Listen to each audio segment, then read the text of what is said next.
This is your news source evening bulletin for today, Wednesday, the 22nd day of July in the year 2020. I'm Gordon Mosley. Here's what we're tracking tonight. The Court of Appeal has set Saturday for the hearing of oral arguments in the appeal filed by private citizen Masenga Jones against the Chief Justice's decision on the election recount case. Cross appeals that have been filed by the Attorney General and the People's Progressive Party will also be heard at the same time. The appeal is being heard by appeal justices Don Gregory, Rishi Prasad, and Priya Bihari. During a case management conference this afternoon, Justice Don Gregory told the attorneys in the matter that the court intends to have the hearing dealt with expeditiously, as it is of national importance. What the court can indicate to you, Mr.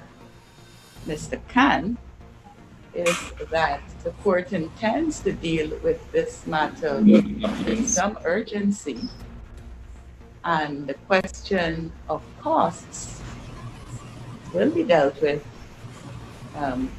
at the conclusion of the hearing, which we certainly at the time the court gives its decision, which will be quite shortly. The submissions by the attorneys for the appellant will have to be filed by tomorrow, with the respondents filing their submissions by the following morning, and that will be followed by the appellant's response. Justice Don Gregory indicated that on Saturday at the conclusion of the oral arguments, a date will be set for the decision by the court. The attorneys for Masenga Jones want the appeal court to throw out and set aside the ruling by the Chief Justice, who declared that the vote recount was valid and only the votes from the recount ought to be used for the final declaration of the elections. Through her attorneys, Jones is asking the Court of Appeal to throw out the entire decision of the Chief Justice. They are contending that the Chief Justice erred in several instances during her decision on the recount order being valid and the final declaration being made from the recount being lawful. In her judgment, the Chief Justice ruled that the court had jurisdiction to hear the matter, and in so doing, she found that a recount cannot be considered to be invalid. She said the recount was endorsed by the Caribbean Court of Justice. The Chief Justice also said the recount order did not create a new election regime, and its creation following the agreement of the President and the opposition leader was within the powers of the Guyana Elections Commission. Having found the order to be valid, the Chief Justice said the recount could not therefore be considered to be invalidated, and the results from the recount would have overtaken the declared results by the returning officers. She agreed with the GCOM chairperson's directions to the Chief Elections Officer to compile his final report based on the votes from the recount. The Chief Justice said it must be made clear that the Chief Election Officer is not a lone ranger, and therefore his actions must be guided by the Elections Commission. All of those decisions are now being appealed. With the matters before the court still, the Guyana Elections Commission has indicated that it will await the completion of the court proceedings before it moves ahead with its work. More news coming up in just a moment.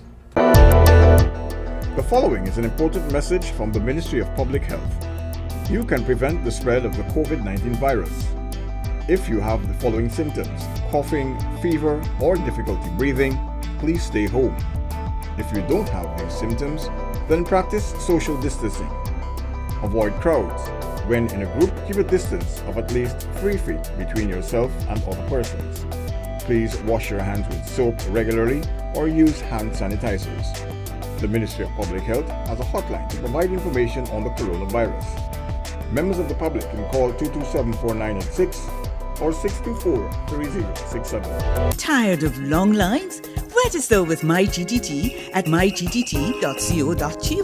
That's mygtt.co.gy to view and pay your bills from anywhere. Enter to win an Amazon gift card worth $25 or a bounty voucher worth 5,000 Guyana dollars when you sign up today. GTT, do more.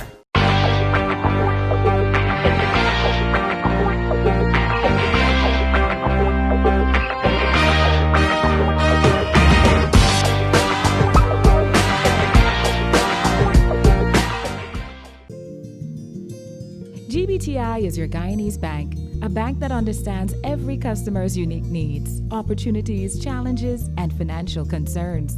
At GBTI, we see you for you. Whether you're buying a new home or car, planning your next vacation or retirement, saving for your child's future, or whether you're ready to take that bold step of investing in your dream business idea, we are with you every step of the way. We hear your stories and watch you focus on your dreams as we share your aspirations. We are more than just banking. We are a family. We are part of your community. Our commitment extends way beyond the walls of our branches and is demonstrated every day in the opportunities we provide to our individual and business customers. The support, time, and commitment we give back to communities across Guyana to help improve the lives of our Guyanese families. Because we see Guyana through your eyes.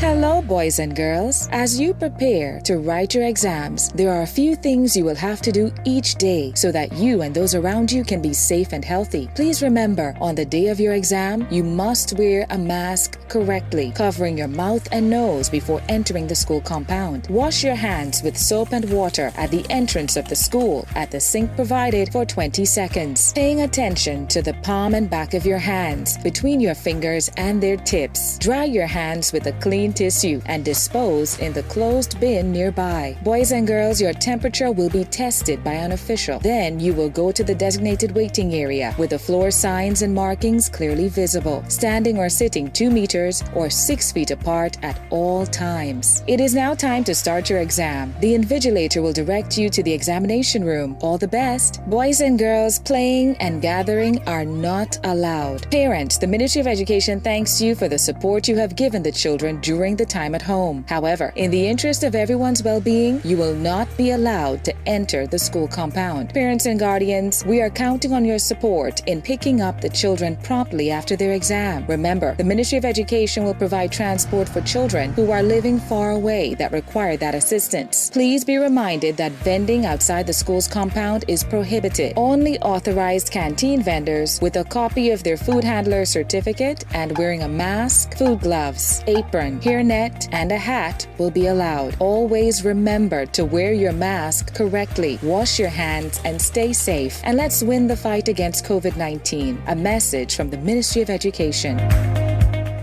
Welcome back. As Guyana still awaits a final declaration of the election results and coming off the heels of a special OAS Permanent Council meeting on this country, the incumbent APNU-AFC today announced that it remains open to dialogue with political parties and others to move the country forward. In a statement, the coalition said in the national interest and with a view to maintaining stability and peace, it remains open to dialogue. APNU General Secretary Joe Harmon. The APNU-AFC coalition, in the national interest and with a view to maintaining stability and peace, remains open to dialogue with other political parties and stakeholders on the way forward for our country.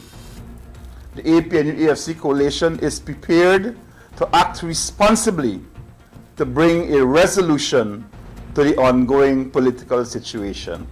Mr. Harmon reflected on the recount process and said it revealed massive irregularities and extensive fraud, which cannot be foisted on the Guyanese people to contrive an outcome that betrays the will of the electorate. It was also noted that the APNU-AFC has resolved to ensure that fraudulent votes cannot be factored in to represent the will of the electorate. The APNU-AFC coalition is resolved to ensure that fraudulent votes cannot be factored in to represent the will of the electorate.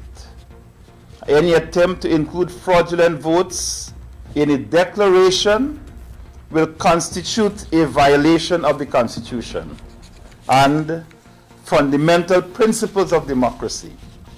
We maintain that the Elections Commission can only make a declaration based on valid votes.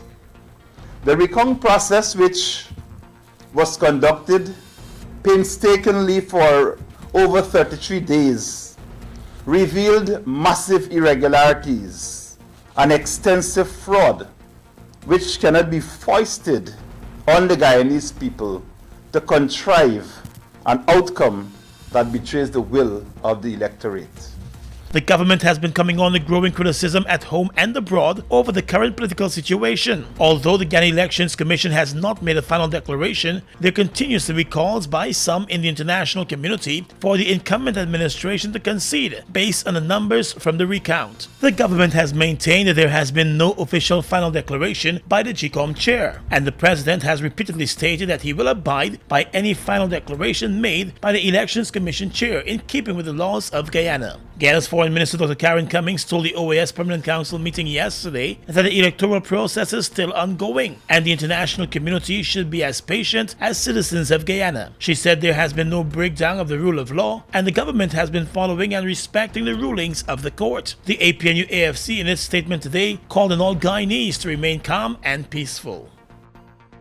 While the international community continues to press for a declaration of the final results in the Guyana elections to be based on the recount that was conducted, the European Union today became one of the latest international organizations to call on the Elections Commission to move ahead with declarations. In a statement from its headquarters, the EU said it believes that based on the last ruling by the Caribbean Court of Justice, there is now a solid foundation for a peaceful and democratic solution to Guyana's post-electoral crisis. Another court case has since been filed since that ruling. But according to the EU, it is now up to the Elections Commission to rapidly issue a declaration based on the results of the recount, which was scrutinized by CARICOM. The EU said it expects all Guyanese leaders and stakeholders to support such a declaration to conclude a long overdue democratic process. The body also pointed out that only then can a legitimate government be sworn in, which is urgent and essential for the country. The European Union was among the observer groups in Guyana for the elections. It was its first observation mission for elections in Guyana. In its report on the elections, the EU found that there was a lack of transparency in the administration of the elections in Guyana. It made 26 recommendations and called for priority to be given to review and consolidate the fragmented election legislation. It also wants to see the launch of a consultation process to overhaul the composition and functioning of the Guyana Elections Commission.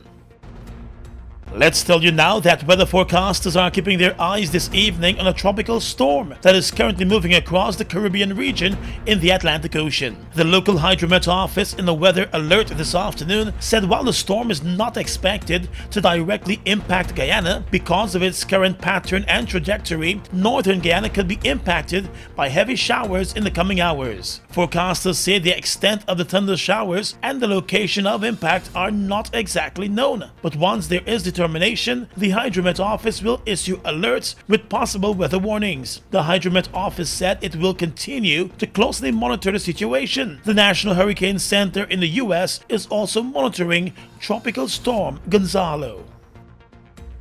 On the police blotter, the Guyana Police Force has issued a wanted bulletin for this man, 24-year-old Linden resident Keon Smith, also known as Tall Man. He is wanted in connection with the 13th of July murder of gold miner Theo James, also known as Max. The murder took place at Blackwater Landing in the Cayenne region. In a statement today, the police force said the murder suspect is of mixed race and his last known official address is in Linden. Anyone knowing his whereabouts should call 911 or contact the nearest police station. 30-year-old Theo James was found stabbed to death in a mining camp in the Cayenne region. An earlier police statement indicated that the victim and the suspect shared a relationship with the same woman, and it is suspected that a disagreement over that love triangle led to the murder. The suspect has not been seen since the murder and is believed to be still hiding out in the interior region or his hometown of Linden. Across the Region is coming up next.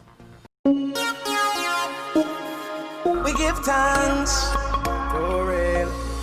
You spend all that money on your watch. How much time you spend with your son? So much money in the club. How much you spend with the ones you love? The simple things are your blessings.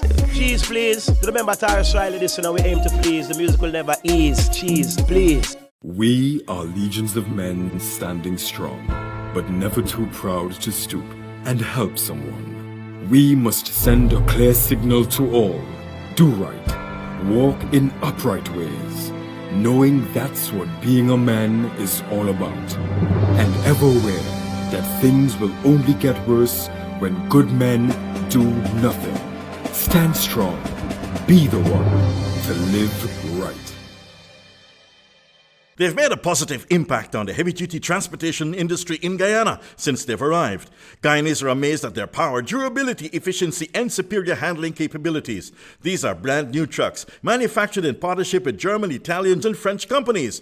They have a powerful reputation for operating under very adverse Guyanese conditions and come with full after-sales service and spare parts. They're the most sought-after trucks today, with over 500 units in Guyana, and they're available in over 100 countries, including South America and the Caribbean. Caribbean. Be smart. Buy brand new ST Hobo trucks today. Call 608-4998 and arrange for an inspection at ST Truck Guyana Incorporated, Block B, Public Road, Covenant, East Bank, Demerara.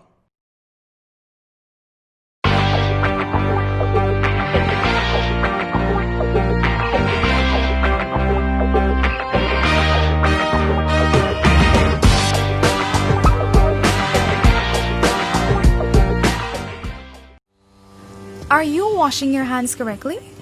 Here are some tips on when and how to wash your hands. Step 1. Wet your hands with clean water. Step 2. Then apply soap.